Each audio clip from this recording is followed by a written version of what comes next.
Oke, setelah tayang lebih dari 3 tahun, salah satu kartun series terbesar milik Disney Channel yaitu The Owl House akhirnya resmi tamat pada tanggal 8 April kemarin. Kartun ini ditutup dengan sebuah episode yang berjudul Watching and Dreaming dengan durasi 50 menit yang menjadi konklusi akhir dari semua konflik yang telah dibangun sejak awal episode pertama.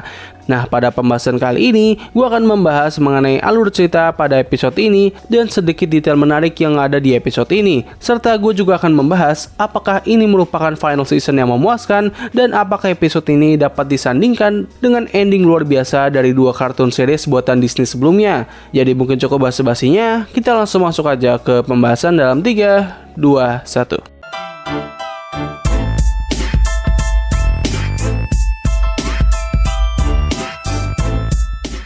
Nah, awal dari episode ini akan memperlihatkan kepada kita dengan kelanjutan dari episode sebelumnya, di mana Luz dan kawan-kawannya akhirnya sampai di tengkorak Titan dan Luz akhirnya bisa memiliki Palace Mana sendiri. Sementara itu, sang kolektor yang sedang melihat mereka sedang berbahagia akhirnya memutuskan untuk menculik mereka semua dan membuat sebuah permainan baru, atau lebih tepatnya adalah ia menempatkan Luz, Ida, dan juga King di sebuah mimpi buruk yang ia buat.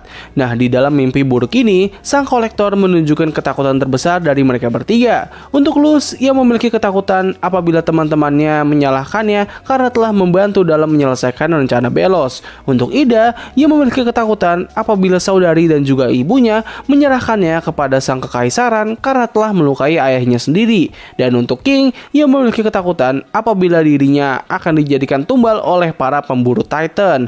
Nah, untungnya permainan mimpi buruk ini dapat berakhir ketika Luz berhasil tersadar berkat bantuan dari Amity yang menunjukkan glimpse cahaya agar mereka bertiga bisa terbangun. Tidak begitu dijelaskan bagaimana Amity bisa mengetahui cara ini. Entah ini memang pure dari kesadaran Amity atau bisa saja ini merupakan bantuan dari sosok yang bakal diperkenalkan nanti.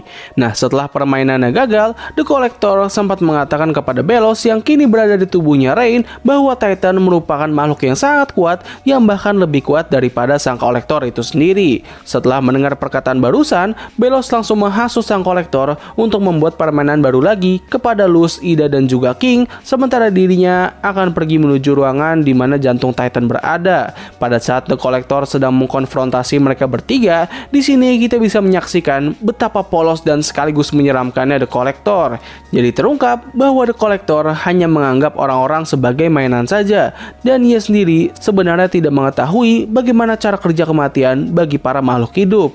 Baginya, ketika seseorang mati, ia melihatnya sebagai mainan yang sedang rusak dan ia dapat memperbaikinya kembali. Untung aja nih orang bukan pure villain, karena kalau andaikan ia memang jahat, wah gak kebayang sih bakal betapa kacaunya nih kartun. Nah, setelah itu, The Collector langsung mengajak mereka untuk bermain berbagai permainan yang ia buat. Jujur aja, menurut gue momen ini terasa kurang banget gitu. Soalnya di sepanjang momen ini, kita hanya bisa mendengar background musik dan sedikit sound effect di beberapa permainan. Cukup disayangkan sih, andaikan saja di sepanjang momen ini, mereka bisa menambahkan beberapa dialog dan berbagai sound effect yang lebih banyak. Gue yakin momen ini pasti bakal megah dan bagus banget. Nah, setelah melewati berbagai permainan, The Collector pun akhirnya menyerah karena ia terus melihat mereka bertiga selalu tetap bahagia tanpa dirinya. Melihat The Collector yang sedang merenung di pojokan, Luz, King, dan juga Ida berusaha meyakinkan sang kolektor bahwa mereka memiliki nasib yang sama, serta sekaligus berusaha menunjukkan kepadanya bagaimana mereka bisa berteman. Luz pun mengajak sang kolektor untuk melihat-lihat berbagai tempat yang sangat berarti bagi perjalanan mereka bertiga, mulai dari The Owl House, lapangan sekolah, hingga puncak lutut Titan. Bisa dibilang momen ini merupakan throwback dari berbagai momen yang pernah mereka lalui di sepanjang series ini. Nah, di tempat lain, Amity berhasil merapalkan glimpse cahaya dan membuat dirinya serta beberapa teman-temannya akhirnya bisa terlepas dari sihir bonekanya The Collector. Pada saat ini, mereka semua sedang berada di archive milik sang kolektor, di mana sang kolektor menyimpan semua orang yang telah ia rubah menjadi boneka. Nah, sementara itu, Rain berusaha keras untuk bisa menahan Belos yang berencana untuk merasuki jantung Titan. Tapi sayangnya usahanya tidak begitu berhasil dan Belos mulai menutupi semua tubuh Titan dengan gumpalan daging yang corrupted. Tidak hanya itu saja, di atas puncak menara kastilnya, Belos mulai membentuk dirinya menjadi semacam naga. Nah, ketika gue pertama kali melihat momen ini, gue langsung tercengang dan teriak, Wait, is that Seth the Scaleless? Hah? Wah anjir gila sih, ini keren banget. So ya, Belos pun akhirnya berubah menjadi naga yang mirip banget dengan salah satu bos dari game Dark Souls. Gua nggak tahu apakah ini memang merupakan Dark Souls reference, tapi ya gua bakal tetap menganggapnya begitu. Oh man, gue suka banget sama ini momen.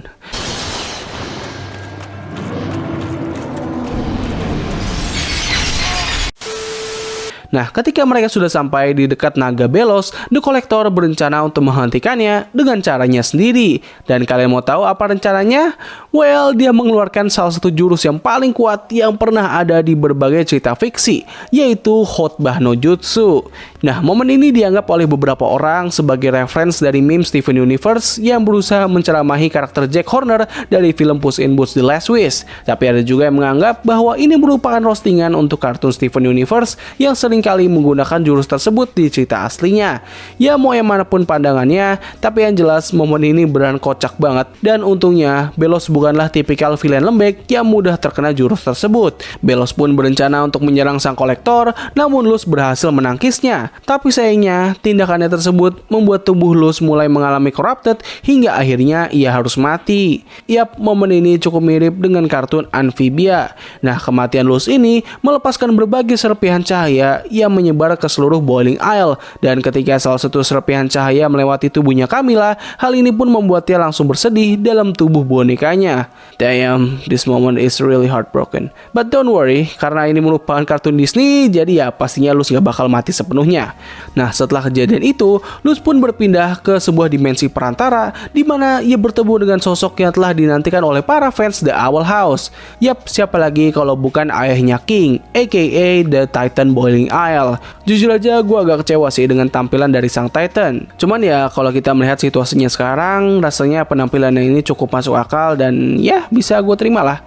Nah, setelah melakukan perbincangan mengenai Belos dan situasi mereka saat ini, sang Titan menawarkan Luz semua kekuatan miliknya yang tersisa. Luz sempat ragu dengan tawaran tersebut, tapi akhirnya Luz pun menerimanya dan seketika sang Titan menunjukkan jati dirinya dalam bentuk tengkorak.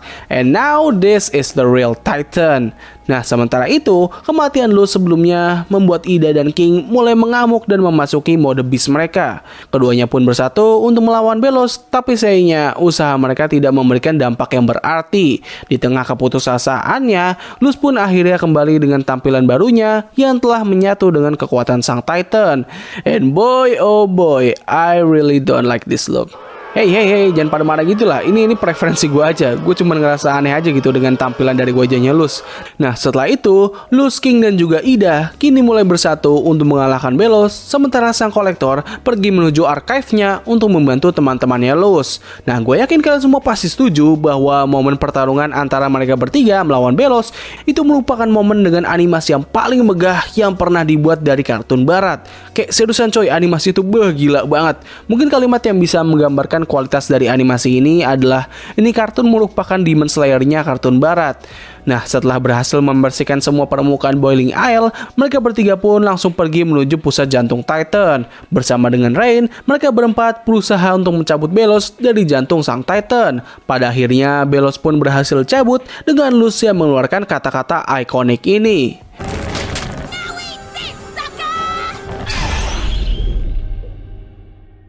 The Boiling Isle pun akhirnya kembali seperti semula, dan dalam usaha terakhirnya, Belos berusaha untuk memanipulasi Luz. Tapi sayangnya usahanya kali ini tidak begitu berhasil karena Luz sudah tidak terpengaruh oleh perkataannya sama sekali. Dikarenakan hal tersebut, Belos pun memanfaatkan waktunya yang tersisa hanya untuk menghina Luz, dan pada akhirnya ia pun harus mati dengan diinjak oleh King, Ida, dan juga Rain. Nah, momen kematian Belos menimbulkan berbagai perdebatan di sosial media. Ada yang menganggap bahwa kematian ini sangat memuaskan, namun ada juga yang merasa kurang puas gitu dengan kematiannya. Kalau dari gue pribadi, pada awal pertama kali menonton, gue merasa kurang puas banget dengan kematiannya. Tapi setelah melihat berbagai pembahasan mengenai kematian Belos, gue pun akhirnya bisa mengerti kenapa orang-orang menganggap bahwa kematiannya ini terbilang sangat memuaskan. Tapi tetap aja, gue merasa kematiannya ini kayak kurang aja gitu. Kalau andaikan mereka bisa menghilangkan momen dimana Belos diinjak-injak, mungkin gue bakal merasa lebih puas aja gitu dengan kematian Belos yang hanya bisa merangkak di hadapan Luz. Atau mungkin bakal lebih baik kalau misalnya Belos ditarik ke dalam dimensi perantara, di mana ia ditarik oleh para jiwa dari The Golden Guard yang pernah ia buat. Kalau misalnya andaikan itu benar terjadi, kematiannya pasti bakal wah gila, serem banget sih. Nah, setelah kematian Belos, jiwa dari sang Titan keluar dari tubuhnya Luz dan akhirnya ia bisa beristirahat dengan tenang. Sementara itu, orang-orang yang dijadikan boneka akhirnya bisa kembali normal berkat bantuan dari The Collector dan mereka pun dapat berkumpul kembali dengan keluarga mereka. Setelah tugasnya selesai, The Collector memutuskan untuk kembali ke tempat asalnya, di mana saat ini ia telah mendapatkan banyak pelajaran dari semua kejadian yang telah ia lalui. Dikarenakan sang Titan Bowling Isle telah tiada, Luz kini sudah tidak dapat menggunakan sihir Glips kembali. Meskipun begitu, ia masih dapat menggunakan talisman miliknya dan semua penyihir di Bowling Isle masih dapat merapalkan sihir karena sihir mereka bukanlah berasal dari sang Titan. Beberapa tahun berselang, kini Luz telah tumbuh menjadi gadis remaja yang akan siap untuk menempuh dunia perkuliahan. Oh ya, buat yang bertanya bagaimana Luz dan ibunya dapat kembali ke bumi, well, kemungkinan besar itu semua dikarenakan bantuan dari The Collector yang telah membuatkan pintu khusus untuk mereka. Sementara itu di Bowling Isle, kita diperlihatkan dengan kehidupan dari orang-orang terdekat Luz seperti Willow yang masih fokus pada permainan olahraganya, Hunter yang menjadi konsultan bagi para salesman, Lilith yang berencana akan membuat perpustakaan impiannya di dalam sekolah, serta kini ia dapat mengendalikan mode Harvey-nya, Amity yang sepertinya meneruskan pekerjaan ayahnya sebagai seorang inventor, kepala sekolah BAM yang memutuskan untuk pensiun dari pekerjaannya, Elador, Darius, Rain, dan beberapa murid Hexat lainnya bekerja keras untuk membuat sebuah mesin yang dapat melepaskan stiker draining spell dari para penyihir, serta terlihat bahwa Elador sepertinya telah bercerai dari Odalia dan kini mulai memiliki perasaan suka kepada Darius. Gas yang sepertinya membuka sebuah tempat kursus bagi siapa saja yang ingin mempelajari dunia manusia, dan yang terakhir adalah Ida yang kini menjadi seorang spesialis sihir liar.